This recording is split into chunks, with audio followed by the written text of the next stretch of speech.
Девушки, какие вопросы вам всегда хотелось задать парням, но вы стеснялись спросить?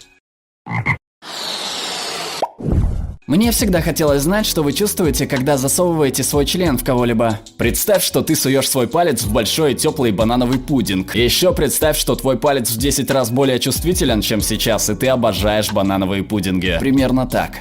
О чем парни думают во время секса? Зависит от того, хотим мы ускорить процесс или притормозить. Моя жена спросила меня, каким образом мне удается контролировать свой оргазм. Мне пришлось ей объяснить, что я не умею его контролировать, просто мне все время приходится стараться придерживать его. Мне об этом признался друг, когда был под градусом. Неужели правда, что все парни постоянно фантазируют о чем-то неприличном, что они хотят сотворить со своими знакомыми женского пола? Да, конечно. То, что парни относятся к вам по-дружески, не значит, что вы для них серый асексуальный кусок камня. Ваш друг может не быть сильно вами заинтересован, либо может считать, что не стоит подвергать опасности вашу дружбу, но в целом парни делят девушек на привлекательных и непривлекательных, а не на привлекательных и подруг. Если вы красивы, вы не перестаете быть для нас красивыми только из-за того, что мы друзья. Однако это не значит, что все парни умеют держать себя в рамках дружбы, но это уже проблема иного характера. Парни, вы размахиваете своими пенисами, когда на вас нет одежды, как слоны размахивают своими хоботами. Если бы у меня был пенис, я бы так и делала. Изменено. Я только что узнала, что это называется вертеть членом. Почти всегда, особенно перед женой. Изменено. Больше всего лайков получил мой комментарий о том, что я люблю крутить членом. Отпраздную это тем, что покручу своим членом. Вам правда нравятся вагины на вкус? Или вы только притворяетесь? Никогда не притворяюсь, я на самом деле люблю делать кунилингус. У каждой девушки свой особенный вкус. Больше всего люблю девушек со сладкими. Это всегда может быть по-разному, даже с одной и той же девушкой. Порой я не могу оторваться, потому что это очень вкусно. В другой раз может быть не особо. Когда вы кончаете, ощущения схожи с теми, когда вы мочитесь? Как ощущения от анального секса схожи с теми, когда вы срете? Семя выходит из уретры, как и моча, поэтому я всегда задавалась этим вопросом. Совсем нет. Когда мы мочимся, мы можем контролировать этот процесс. Когда мы кончаем, ощущения более глубокие, и семя выходит само по себе, пенис дергается и все такое. Это сопровождается закатыванием глаз, уникальным для каждого мужчины выражением лица и этим странным звуком, который является смесью смеха Гуфи и медленной пулеметной очереди.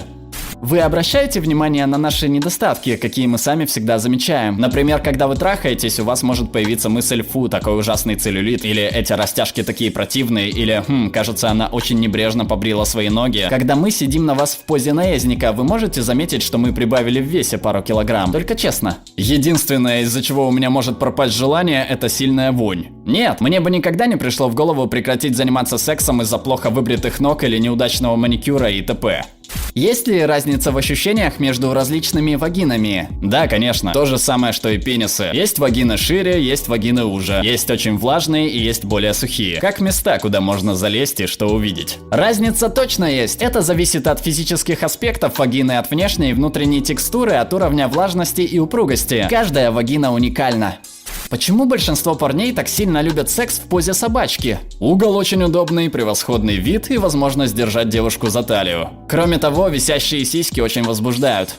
Это правда, что у вас есть две крошечные дырочки, в которые может засосать ваши яички? Если правда, это должно быть сопровождается странными ощущениями. Мошонки после этого печально свисают, как спущенные флаги? Я однажды услышала об этом, и с тех пор это не дает мне покоя. Не могу говорить за всех, но они не исчезают там полностью, просто поднимаются выше и прижимаются более тесно к скелету. Их не засасывают внутрь полностью, они все еще остаются внешними органами. Изменено. Вау, столько ответов сразу. Итак, я провел некоторые исследования. Там на самом деле есть такие отверстия, но независимо от того, насколько холодно вокруг, они никогда туда не входят. Я немного поэкспериментировал и понял, что так просто их туда не засунуть, ощущается сильная боль, и я не стал настаивать. Они слишком большие, видимо, поэтому я не думаю, что это можно сделать хотя бы частично. Ты бы очень удивился, если бы попробовал их туда протолкнуть. С самого твоего рождения там существуют эти полости.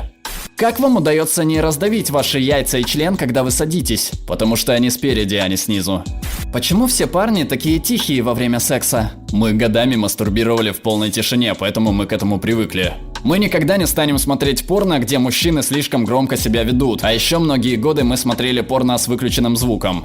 Как часто вы подмечаете привлекательность других мужчин? Я не спрашиваю, говорите ли вы им это вслух, но часто ли вам приходят мысли типа «этот парень сексуален» или что-то наподобие, когда вы встречаете кого-либо? Со мной такое происходит нечасто, в основном потому, что у меня очень низкие навыки оценки привлекательности других парней. Я точно знаю, когда кто-либо просто уродлив или очень привлекателен, то есть могу дать баллы от 1 до 2 или от 9 до 10, не задумываясь. Но баллы от 3 до 8 я не знаю, как распределять. Черт, я даже не знаю, сколько баллов дали бы мне по 10-бальной шкале.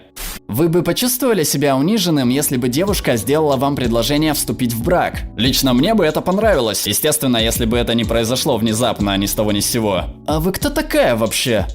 Когда вы мастурбируете, вы думаете о своей второй половинке или о какой-нибудь актрисе? О второй половинке? Да. О какой-нибудь актрисе? Тоже да. О порно-актрисе? Да. Ничего особенного, просто я слишком возбужден? Да. Просто хотел почесать яйца и тут пошло-поехало? Да.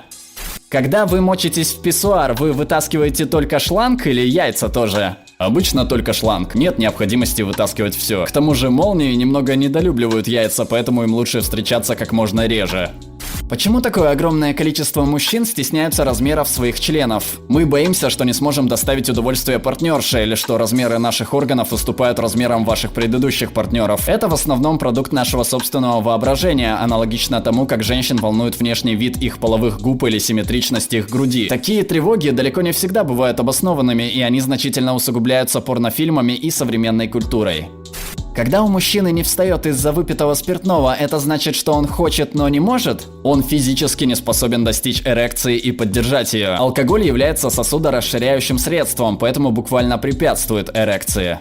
Когда мы неожиданно отправляем вам откровенные или обнаженные фотографии, какова ваша первая реакция и что вы делаете с ними впоследствии? Сохраняете их, пользуетесь ими, удаляете их, либо просто просматриваете их и сразу забываете? Я столько раз отправляла такие фотографии, но мне никто так и не ответил, так что мне интересно, могли они понравиться тем мужчинам или нет. Первое, делаем комплимент. Второе, рассматриваем. Третье, сохраняем для дальнейшего пользования. Четвертое, используем.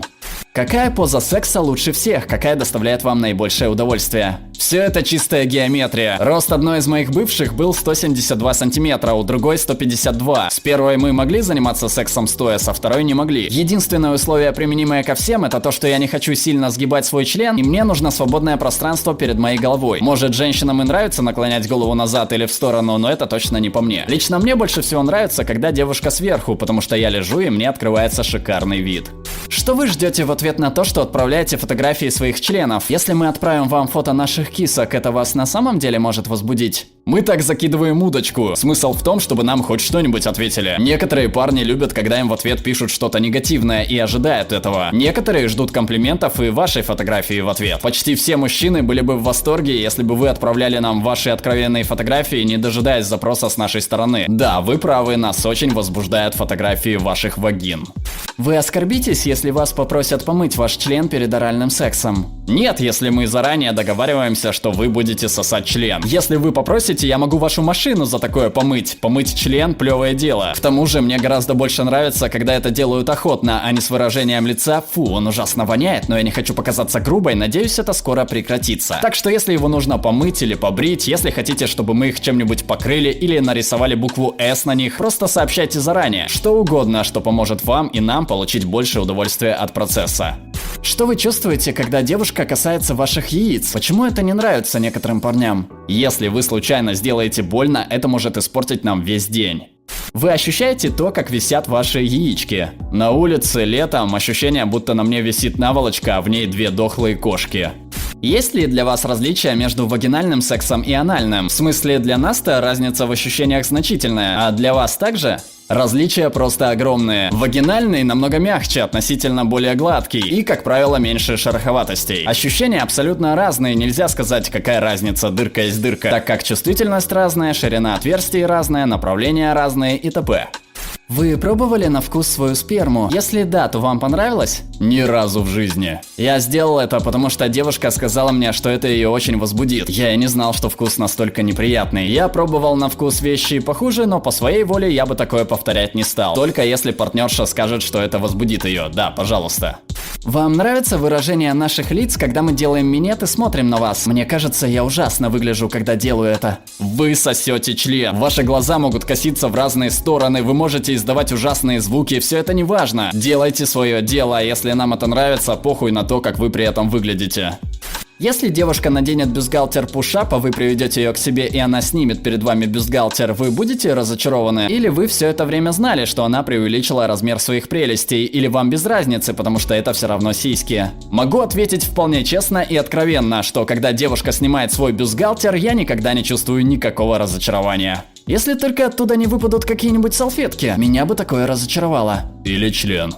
Вам на самом деле доставляет удовольствие трахать между сисек, или вы делаете это просто потому, что это весело и необычно? У меня довольно большие сиськи, и меня много раз спросили об этом, поэтому мне интересно. Честно говоря, удовольствия от этого не так много. Неплохо в целом, но не намного лучше обычной мастурбации. Скорее нас привлекает само зрелище. Каждый из моих знакомых, и я в том числе, всегда хотели попробовать это, а после такого опыта каждый из нас пришел к выводу, стоило попробовать, но ничего особенного в этом нет. Знакомый парень сказал мне, что парни сравнивают размеры своих сосисок. Это реально правда? Не то чтобы мы всей толпой хихикая бежим в ванную с линейкой, если вы об этом. Но также могу сказать, что много юнцов ломают свои линейки, пытаясь исследовать себя.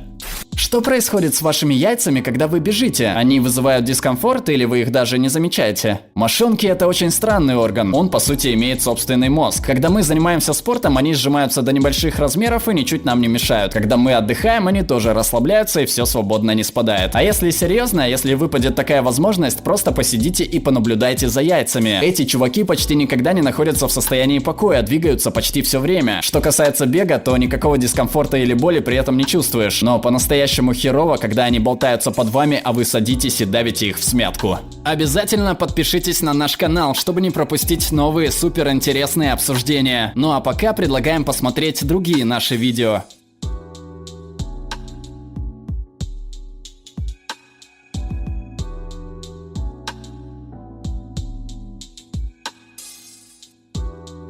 Alright, everyone's presentations are done. Nick, the manager, said as he tried to move the discussion forward. Excuse me, I haven't. I recently found out something. Nick interrupted me and began to speak. There's apparently someone in this department who didn't graduate high school and is just a part-timer. Meetings should be for employees only. Absolutely right. His lackey, Mike, of course, agreed with Nick. I'm leaving. After leaving the meeting room, I started to shut down my computer. I noticed that an email had arrived, not in my personal inbox, but in the company's shared email.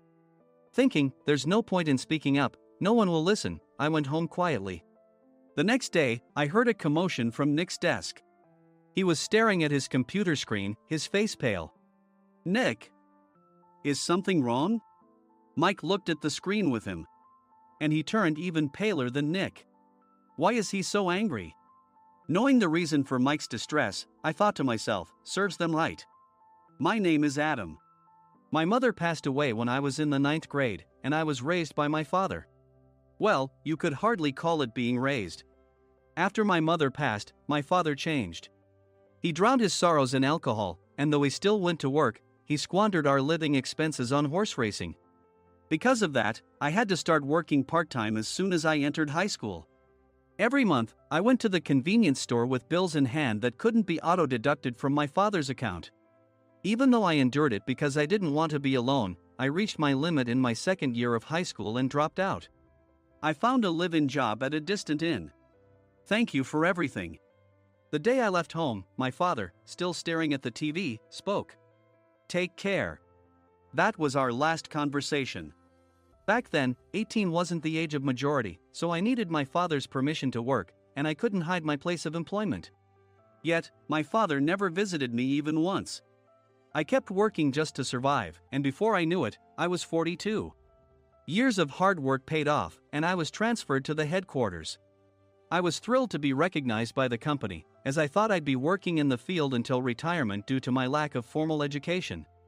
Listen up. Our work can change the future of our employees. Don't drag us down.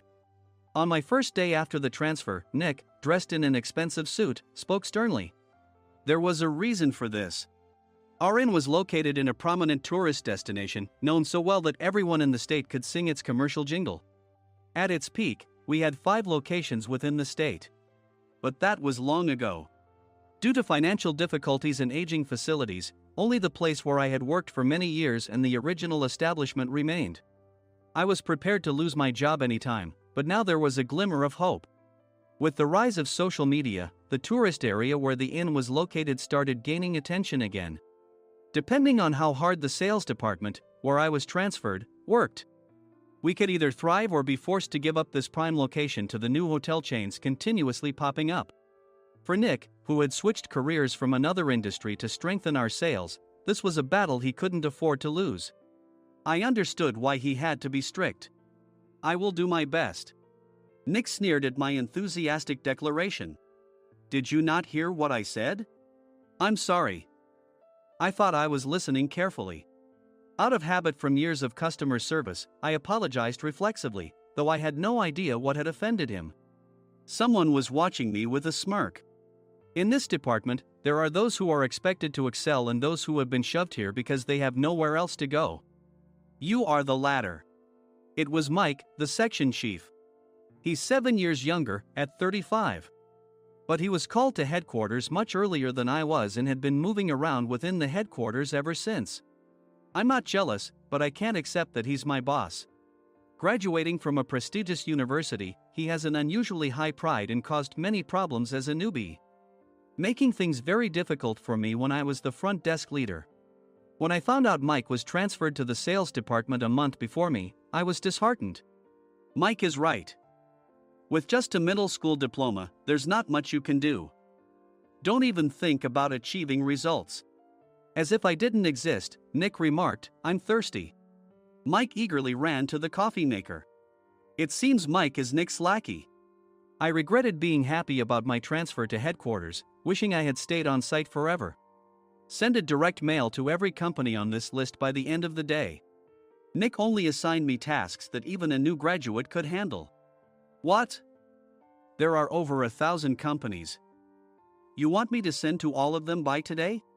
Yes, if you and your fellow misfits split the work, even those with nowhere else to go should finish by today. I glanced at the employees typing away expressionlessly.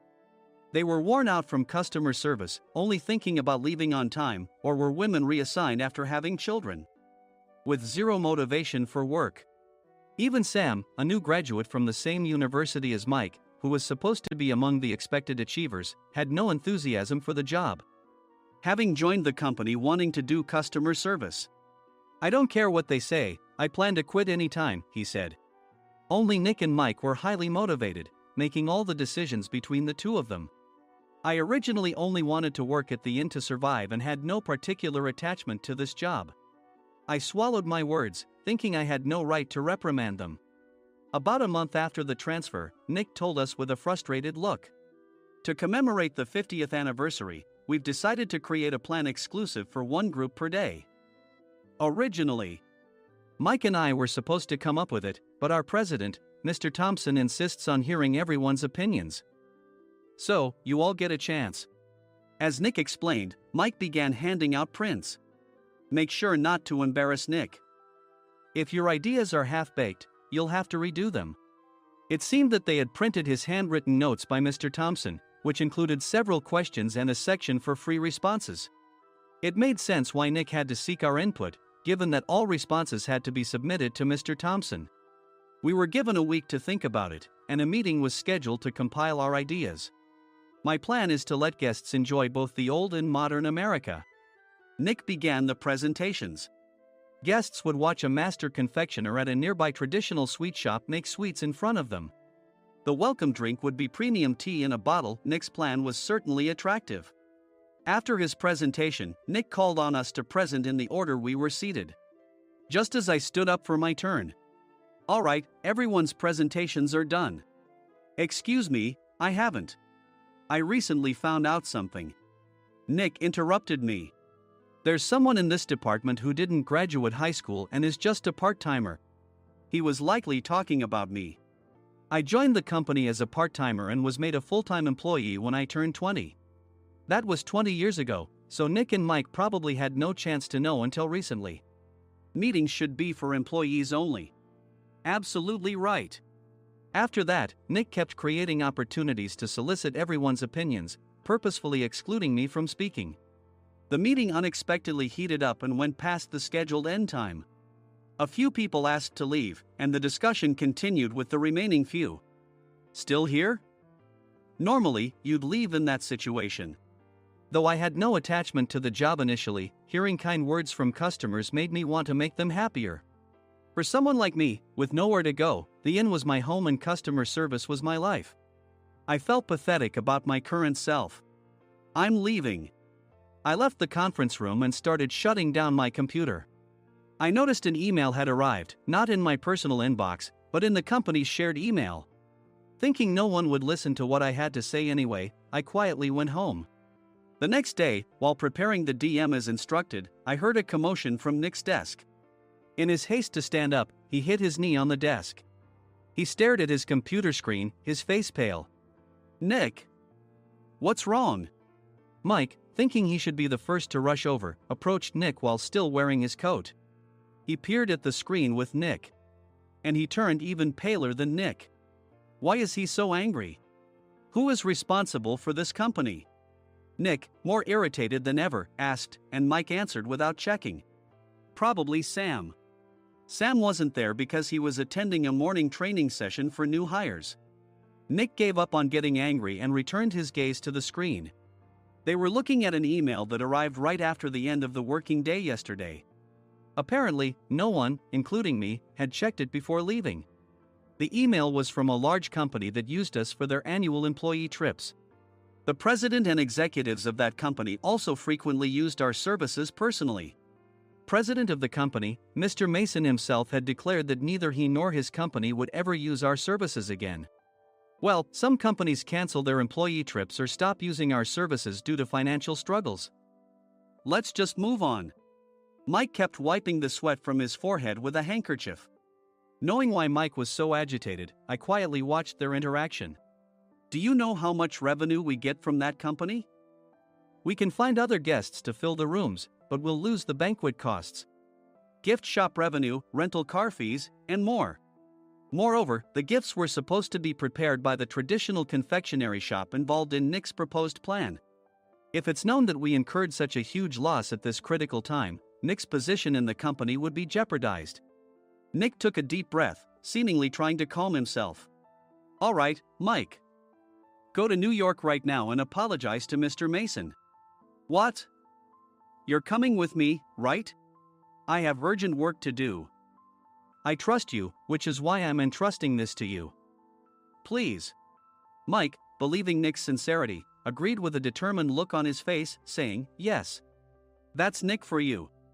Even if Mike went to apologize, Nick would shift all the blame onto him if the client didn't change their mind. Well, it was Mike's fault to begin with, so it served him right. About 3 hours later, Sam answered a call from somewhere and repeatedly apologized, saying, I'm very sorry. Everyone watched to see what was happening. After ending the call, he informed Nick with a weary tone. When Mike arrived at the client's company, he only made things worse, further infuriating Mr. Mason. He was demanding, get his boss here immediately. It was no wonder Sam was exhausted, dealing with such a call right after returning from training. What is that idiot doing? All right, Adam, you're coming with me. If sacrificing Mike didn't work, then I must be next. Normally, I'd want to refuse at all costs, but I saw an opportunity in this situation. If I can be of assistance, I'd be happy to join you. I obediently followed Nick, and we flew to New York. When we introduced ourselves at the reception, it became clear how serious the situation was, as the receptionist personally escorted us to the president's office. Angry voices leaked through the door, making both Nick and me uneasy. Excuse me. I'm Nick, the supervisor. I understand my subordinate has caused you trouble, and I deeply apologize. Nick, with his experience in the corporate world, knew enough to offer an apology before excuses. However, his customer service skills left much to be desired. I sighed as I saw Mike trembling like a small dog in the corner of the room. What kind of training are you giving your subordinates? Mr. Mason glared at Nick with a red face. The intensity of his gaze made even Nick take a step back. Regrettably, I joined this company only 2 years ago and was unaware of Mike's issues. I should have identified his shortcomings sooner. Indeed. I should have realized sooner. No sensible person would come to apologize and then give a lengthy presentation on the drawbacks of not using their inn. Nick froze, his mouth slightly open. Suspecting the worst, I picked up the documents that had fallen to the floor. It seemed Mike hastily prepared these documents on the plane, listing the disadvantages. Disadvantage 1: if you change the venue for the company trip, employees might suspect it's for cost-cutting reasons, leading to a negative impression. Reading it aloud half-jokingly, Nick snatched the papers from my hand and checked the contents with a furious expression. Among the stack of documents was a receipt from a nearby convenience store's copy machine. I felt a pang of dread, hoping he hadn't shown the receipt as well.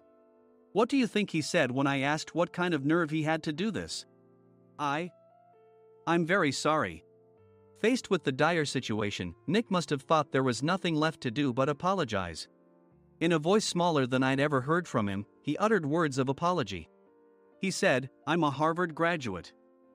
I don't believe I said anything wrong." Mike, what have you done? Forgetting his plan to pin the blame on Mike, Nick yelled loudly, even in front of Mr. Mason. "I didn't do anything wrong." "You're still saying that? Look at him." Mike pointed at me with a shaking hand. "I was assigned to headquarters in my 20s and now I'm a section chief. This guy only made it to headquarters at 42. Everything I've done proves I was right. So why are we losing the contract?" Having said his piece, Mike collapsed to the floor. "Of course. You were sent there because you had nowhere else to go." Mike never expected to hear such words from someone he looked down upon. He lunged at me, and Nick hurriedly stepped in to stop him. "Mr. Thompson told me Mike is a quick thinker, and to take good care of him." There's no way he was pushed aside. "Don't make things worse here. He didn't say quick thinker, he said only quick-witted, didn't he?" I don't remember that part." I recalled the many troubles Mike caused when he was a newbie. When Mike was on the front line, his pride was so high that he never apologized to customers. Customer service, especially in our job, doesn't work alone. It brings both good and bad situations. If the front staff or housekeepers made mistakes, or the cleaning company didn't properly clean a room, one had to apologize to the customers regardless of personal fault. Mike, in such situations, would never apologize, insisting he wasn't at fault. This often angered customers, and as the front desk leader, I frequently had to apologize on his behalf. He caused complaints and disrupted operations, which is why he was quickly moved to headquarters. In departments where he didn't interact directly with customers, his quick thinking was beneficial and things went well. But it seemed his flaws were starting to show. Corporate reservations are supposed to be entered into the system by the sales representative. But a quick check yesterday revealed that more than 10 items were missing from the client's reservation. The handover document clearly stated what needed to be prepared. Why didn't you enter it into the system? Why do we have to give them special treatment? Filling rooms near the banquet hall, setting up all the food in advance. Specifying the brand of wine, they're too demanding. No wonder he always angered customers, I thought, feeling a headache coming on. Grouping them in rooms near the banquet hall is for our benefit too. It makes it easier for the staff to set up beds and serve breakfast since everyone's schedule is synchronized. As for the other requests, Mr. Mason suggested them to lighten our load. I didn't know that. Nick finally seemed to realize that Mike was the one who had angered the client. What did you say to them? I just told them we wouldn't give them special treatment anymore. We shouldn't waste effort on things that don't bring in money. I was utterly exasperated at his lack of understanding of customer service. Of course, we shouldn't comply with unreasonable demands. But carrying over successful practices from past stays makes customers feel remembered and enhances their experience. Good memories encourage repeat visits. That's part of our job. I looked down at Mike, who was sitting on the floor. In our job, nothing is a waste.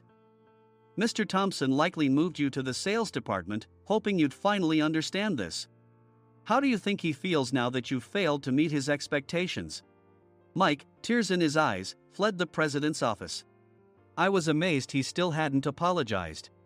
You have it tough, Adam. It's okay, we're all employees of the same company.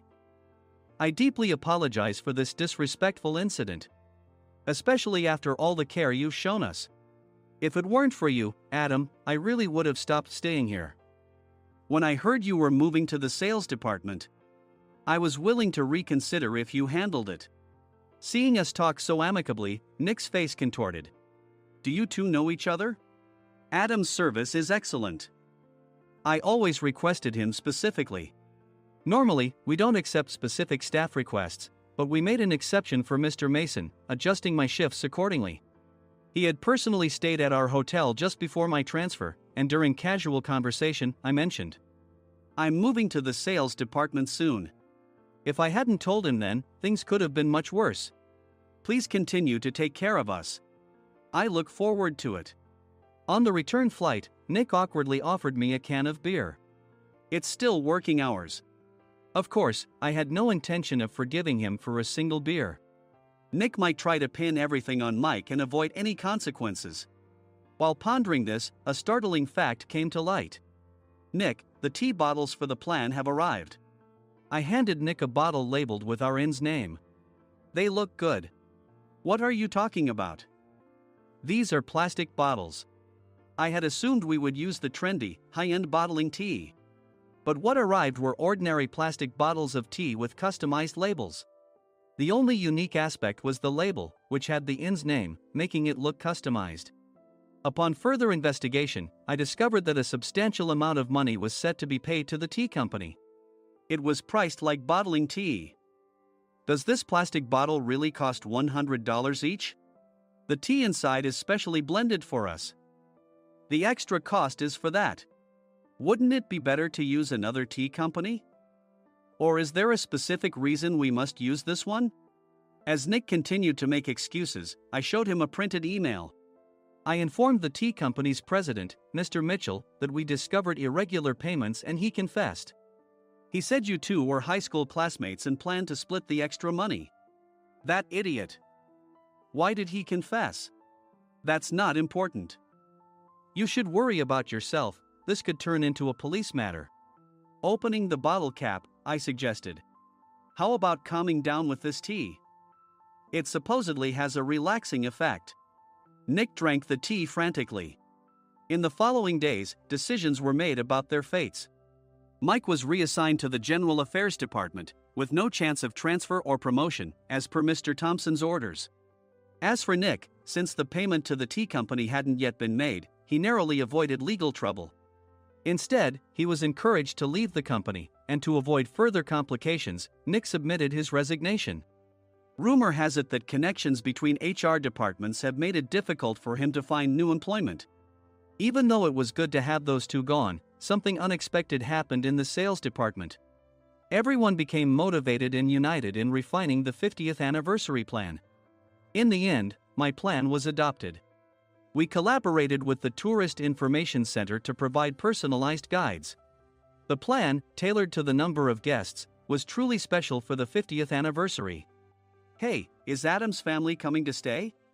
I immediately booked that special plan for my family. Sam noticed it on the reservation list and quickly picked up on it. Yes, I'm inviting my father. That's great. I might invite my parents too.